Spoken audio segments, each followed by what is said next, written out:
ಉಪವಿಷ್ಟ ಕೋಣಾಸನ ಹೇಗೆ ಅನ್ನೋದನ್ನು ನೋಡೋಣ.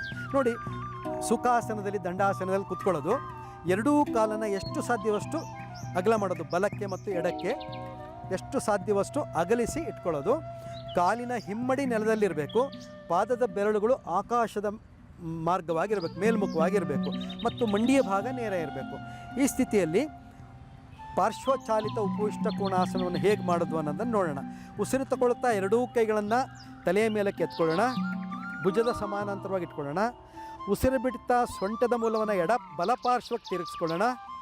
ಸೊಂಟದ ಮೂಲವನ್ನು ಮೇಲಕ್ಕೆತ್ತಿ, ಎದೆಯನ್ನು ಮೇಲಕ್ಕೆತ್ತಿ, ಮೊಣಕೈಗಳನ್ನು ನೇರ ಮಾಡಿ, ಉಸಿರು ಬಿಡ್ತಾ ಬಲಪಾರ್ಶ್ವಕ್ಕೆ ನಮ್ಮ ಶರೀರವನ್ನು ಮುಂದಕ್ಕೆ ಎಳೆಯೋಣ. ಕೈ ನೆಲದಲ್ಲಿರಲಿ, ಕಾಲಿಗೆ ತಾಗಿಸ್ಕೊಳ್ಳೋದು ಬೇಡ. ಎರಡೂ ಕೈಗಳು ಭುಜ ಸಮಾನಾಂತರ ನೆಲಕ್ಕೆ ಹೋಗಲಿ. ಹೇಗೆ ಉಸಿರು ತಗೊಳ್ತಾ ಮೇಲಕ್ಕೆ ಬನ್ನಿ. ಎಸ್, ಈಗ ಉಸಿರು ಬಿಡ್ತಾ ಎಡಪಾರ್ಶ್ವಕ್ಕೆ ತಿರುಗಿ, ಉಸಿರು ತಗೊಳ್ಳಿ ಒಮ್ಮೆ, ಉಸಿರು ಬಿಡ್ತಾ ಮುಂದಕ್ಕೆ ಹೋಗಿ.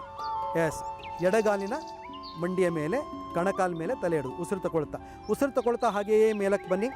ಈಗ ಇದೇ ಸ್ಥಿತಿಯನ್ನು ಕಂಟಿನ್ಯೂ ಪ್ರೋಸೆಸ್ಸಲ್ಲಿ ಮಾಡೋದು. ಇದೇ ಸ್ಥಿತಿಯನ್ನು ಕಂಟಿನ್ಯೂ ಪ್ರೋಸೆಸ್ಸಲ್ಲಿ ಅಂದರೆ ಫಾಸ್ಟಾಗಿ ಮಾಡಬೇಕು.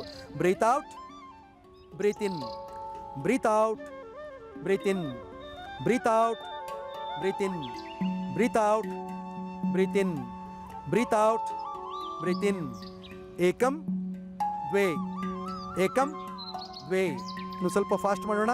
Breathe out, breathe in, breathe out, breathe in, breathe out, breathe in, breathe out, breathe in, breathe out, breathe in, breathe out, breathe in. Yes, relax.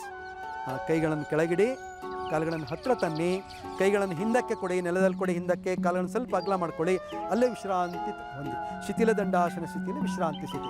ಈ ಅಭ್ಯಾಸ ಆದಮೇಲೆ ಸ್ವಲ್ಪ ಶರೀರಕ್ಕೆ ಹೆಚ್ಚು ಇದಾಗಿರುತ್ತೆ, ಸುಸ್ತಾಗಿರುತ್ತೆ. ಆವಾಗ ನೀವು ಸ್ವಲ್ಪ ಆ ಬೆನ್ನನ್ನು ಒರಗಿಸಿ ಸ್ವಲ್ಪ ಹೊತ್ತು ಹಾಗೆ ರಿಲ್ಯಾಕ್ಸ್ ಮಾಡಿದರೆ ಮತ್ತೆ ನೀವು ಸಹಜ ಸ್ಥಿತಿಗೆ ಬರ್ತೀರ. ಇದು ಪಾರ್ಶ್ವಚಾಲಿತ ಉಪವಿಷ್ಟ ಕೋನಾಸನದ ಕ್ರಮ. ಇದನ್ನು ಮಾಡುವಾಗ ಪಕ್ಕಕ್ಕೆ ಮತ್ತು ಎಡಕ್ಕೆ ಮತ್ತು ಬಲಕ್ಕೆ ಬರುವಾಗ ಸ್ವಲ್ಪ ಕಷ್ಟ ಆಗ್ಬೋದು. ಆದರೆ ದಿನನಿತ್ಯ ಅಭ್ಯಾಸ ಮಾಡ್ತಾ ಮಾಡ್ತಾ ಫ್ಲೆಕ್ಸಿಬಿಲಿಟಿ ಬರುತ್ತೆ, ಆವಾಗ ಮಾಡಿ. ಒಬೆಸಿಟಿ ಇದ್ದವರು ಕೂಡ ಇದು ತುಂಬ ಒಳ್ಳೆಯ ಅಭ್ಯಾಸ, ಮತ್ತು ಪೈಲ್ಸ್ ತೊಂದರೆ ಇದ್ದವ್ರಿಗೂ ಕೂಡ ಇದು ತುಂಬ ಒಳ್ಳೆಯ ಅಭ್ಯಾಸ.